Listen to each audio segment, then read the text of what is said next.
अपाहिज ने दी बीरबल को 3 चुनौती। फतेहपुर सीकरी की सुबह थी। महल के बाहर लोगों की भीड़ लगी थी। आज दरबार में एक अजीब आदमी आया था। आधा शरीर उसका काम नहीं करता था, चलने में कठिनाई थी, पर चेहरे पर ऐसा आत्मविश्वास था कि जैसे दुनिया को मात देने आया हो। अकबर ने उत्सुकता से पूछा, तुम कौन हो और क्या चाहते हो?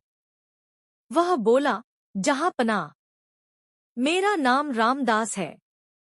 लोग मुझे अपाहिज कहते हैं, लेकिन मैं आज दरबार में इसलिए आया हूँ क्योंकि मैं बीरबल की बुद्धि की परीक्षा लेना चाहता हूँ।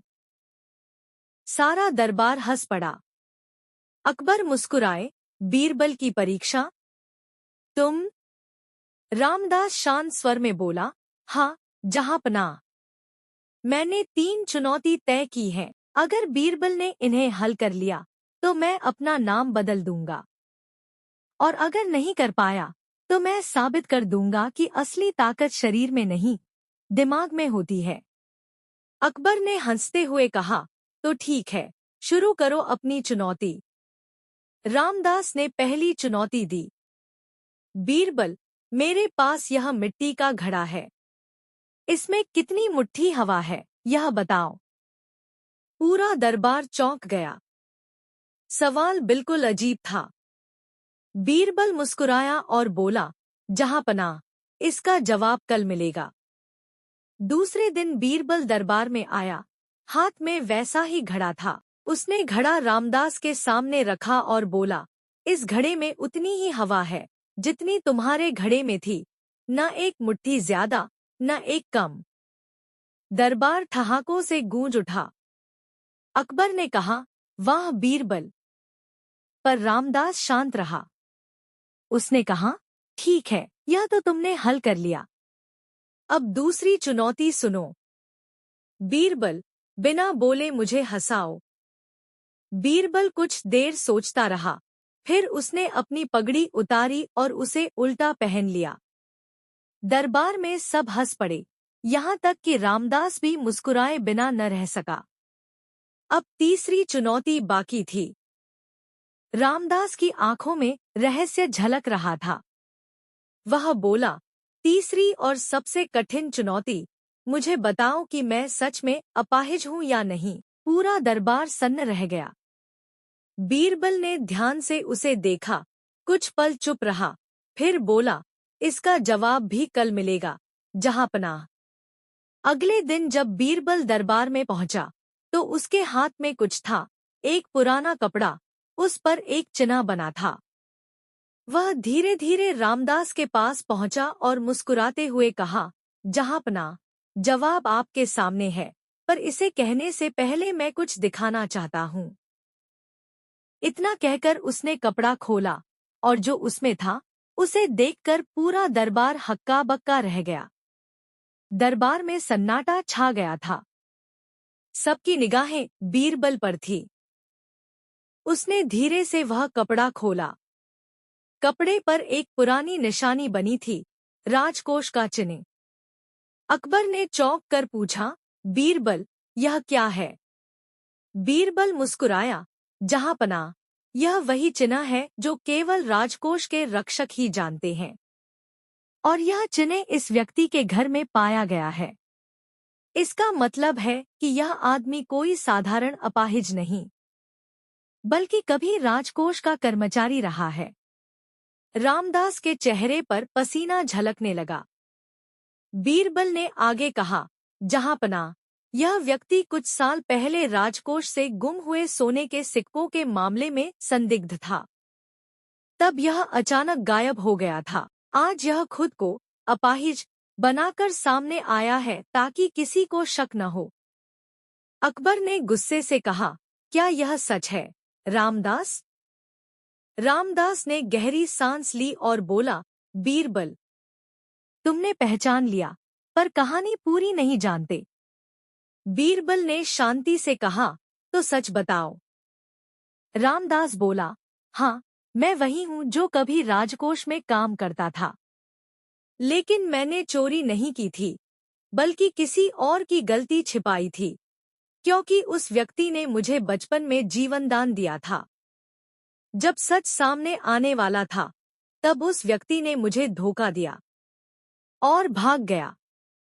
उसी हादसे में मेरा पैर टूट गया और मैं सच में अपाहिज बन गया। पूरा दरबार चुप था। बीरबल ने गंभीर स्वर में पूछा, वह व्यक्ति कौन था? रामदास ने धीमी आवाज में कहा, वह कोई आम व्यक्ति नहीं था बीरबल। वह दरबार का ही एक अधिकारी है, जो आज भी दरबार में मौजूद है। यह सुनते ही दरबार में हलचल मच गई।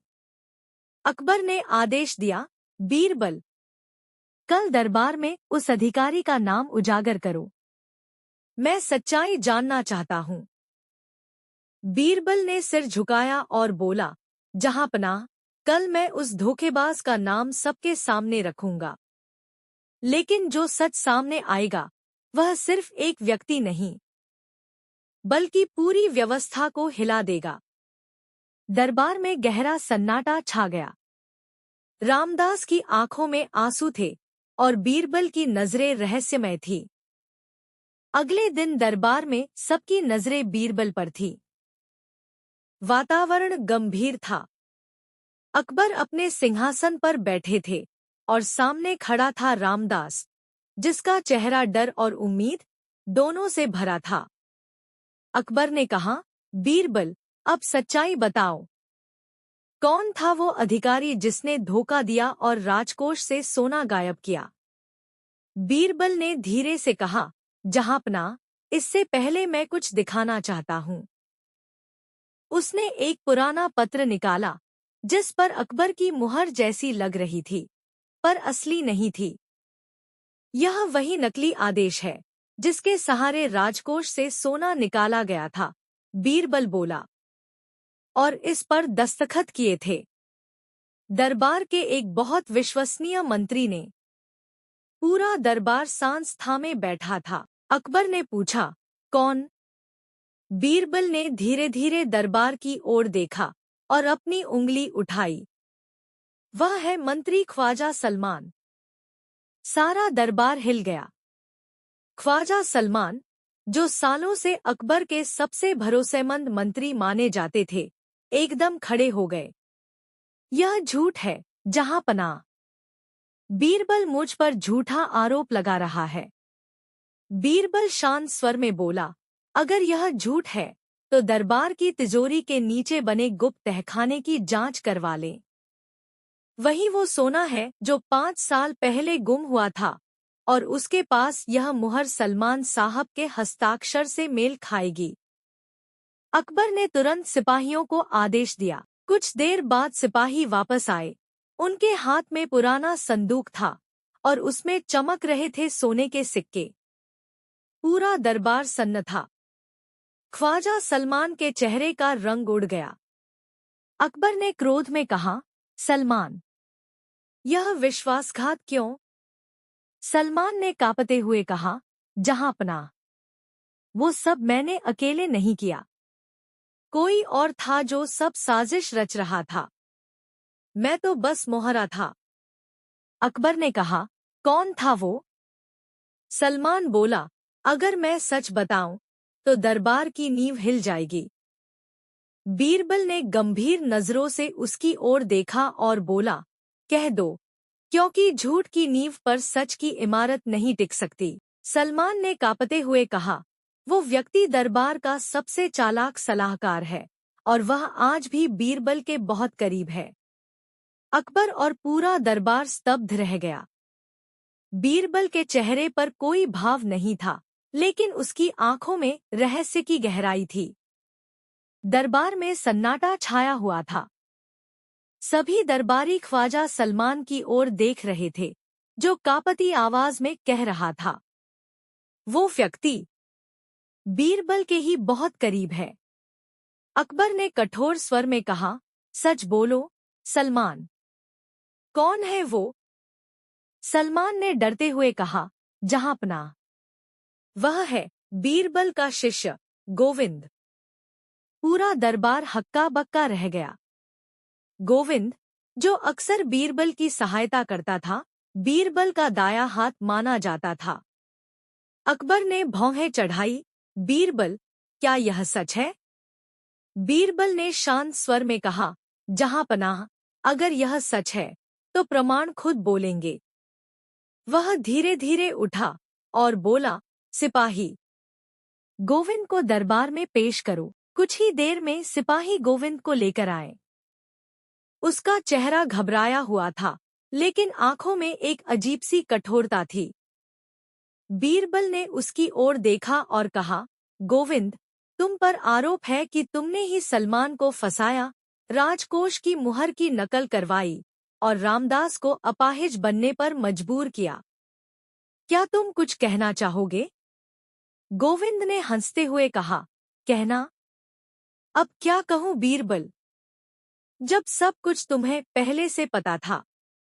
तुमने खेल बहुत सुंदर खेला, पर याद रखना, हर सच्चाई का एक अंधेरा हिस्सा भी होता है। अकबर ने कहा, सिपाही, सबूत लाओ। बीरबल ने हाथ से इशारा किया। एक सिपाही आगे आया। उसके पास एक छोटा सा लकड़ी का बक्सा था। बीरबल ने कहा, जहां पनाह, इस बक्से में वो नकली मुहरें हैं जिनसे राजकोष के आदेश तैयार किए जाते थे, और इन पर गोविंद के उंगलियों के निशान हैं। सिपाही ने बक्सा खोला। उसमें वही नकली मुहरें थी। गोविंद का चेहरा उतर गया। अकबर ने गुस्से में कहा, गोविंद, तुमने बीरबल को ही धोखा दिया। गोविंद ने चिल्लाकर कहा, मैंने जो किया वह बदले के लिए किया। कभी बीरबल ने मुझे एक गलती पर अपमानित किया था, सबके सामने। उसी दिन से मैंने कसम खाई थी कि बीरबल को एक दिन दरबार में झुकाऊंगा, और देखो, आज पूरा दरबार उसके खिलाफ खड़ा था। बीरबल ने गंभीर स्वर में कहा, गोविंद, तुमने सिर्फ मुझे नहीं, बल्कि न्याय को धोखा दिया। याद रखो, जो दूसरों के लिए गड्ढा खोदता है, वही उसमें सबसे पहले गिरता है। गोविंद की आंखों में आंसू आ गए। उसने सिर झुका लिया और कहा, मैं हार गया, बीरबल। तुम सच में बुद्धि के राजा हो। अकबर ने आदेश दिया, गोविंद को उसके अपराध की सजा दी जाए और राजकोष के सभी चुराए गए धन को वापस जमा किया जाए। रामदास को न्याय दिया जाए और उसका सम्मान बहाल किया जाए। रामदास की आंखों में आंसू थे। उसने बीरबल के चरणों में झुककर कहा, बीरबल, तुम्हारी बुद्धि ने न केवल मेरा नाम साफ किया, बल्कि मेरी आत्मा को भी आजाद कर दिया। बीरबल मुस्कुराया और बोला, जहां पनाह, आज की कहानी ने साबित कर दिया कि सच्चाई चाहे कितनी भी देर से आए, लेकिन जब आती है तो सबसे तेज चमकती है। अकबर ने हंसकर कहा, बीरबल, आज फिर तुमने साबित किया कि बुद्धि सबसे बड़ी ताकत है। दरबार तालियों और जयघोष से गूंज उठा, और बीरबल की आंखों में वही शांति थी जो केवल उस इंसान के पास होती है जो हर अंधकार के पीछे छिपे सच को पहचान लेता है। लेकिन जैसे ही दरबार खत्म हुआ, बीरबल को एक रहस्यमय पत्र मिला, जिस पर लिखा था, गोविंद अकेला नहीं था। अब कौन है वह छिपा हुआ खिलाड़ी? जानिए अगले रहस्य में, दरबार में गद्दार कौन? दरबार खत्म हो चुका था। सूरज डूब रहा था और फतेहपुर सीकरी का वातावरण शांत था। पर बीरबल के मन में तूफान उठ रहा था। उसके हाथ में वह रहस्यमय पत्र था, जिस पर लिखा था, गोविंद अकेला नहीं था। बीरबल ने उस पत्र को ध्यान से देखा। मुहर कोई साधारण नहीं थी, वही राजकोष की मुहर, लेकिन इस बार उस पर एक नया चिन्ह बना था, 3 रेखाएं और बीच में एक बिंदु। बीरबल ने खुद से कहा, यह निशान मैंने पहले भी देखा है, लेकिन कहाँ? अगले ही दिन बीरबल ने बिना अकबर को बताए अपनी गुप्त जांच शुरू की। वह सीधे राजकोष पहुंचा। वहां उसने पुराने दस्तावेज देखने शुरू किए, और तभी उसकी नजर एक नाम पर पड़ी, मुल्ला अब्दुल। यह वही व्यक्ति था जो राजकोष की सुरक्षा देखने के लिए वर्षों पहले नियुक्त हुआ था। लेकिन कुछ समय बाद रहस्यमय तरीके से लापता हो गया था। बीरबल के होठों पर हल्की मुस्कान आई, तो खेल यहीं से शुरू हुआ था। रात को बीरबल अपने कक्ष में सोच ही रहा था कि अचानक खिड़की से एक तीर आकर गिरा। तीर के साथ एक कागज बंधा था। कागज पर लिखा था, अगर सच्चाई जानना चाहते हो तो आधी रात को पुराने कुएं के पास आना, अकेले। बीरबल जानता था यह जाल भी हो सकता है, पर वह रुका नहीं। आधी रात को वह पुराने कुएं के पास पहुंचा। चारों ओर घना अंधेरा था। अचानक परछाइयों में से एक बूढ़ा आदमी निकला, झुका हुआ, सफेद दाढ़ी वाला। बीरबल ने कहा, तुम ही मुल्ला अब्दुल हो? वह हंसा, हाँ बीरबल, लेकिन अब मैं वही मुल्ला नहीं जो कभी राजकोष का रखवाला था। मैं वह हूँ जिसने अपनी बुद्धि को बेच दिया उन लोगों को जो सत्ता के भूखे हैं। बीरबल ने कहा, तो गोविंद को भी तुमने ही इस्तेमाल किया? अब्दुल बोला, हाँ बीरबल, गोविंद मेरा मोहरा था, सलमान मेरा मोहरा था, और रामदास मेरे खेल का शिकार। बीरबल ने शांत स्वर में कहा, तुम्हारा खेल अब खत्म हुआ। अब्दुल हंसा, खत्म?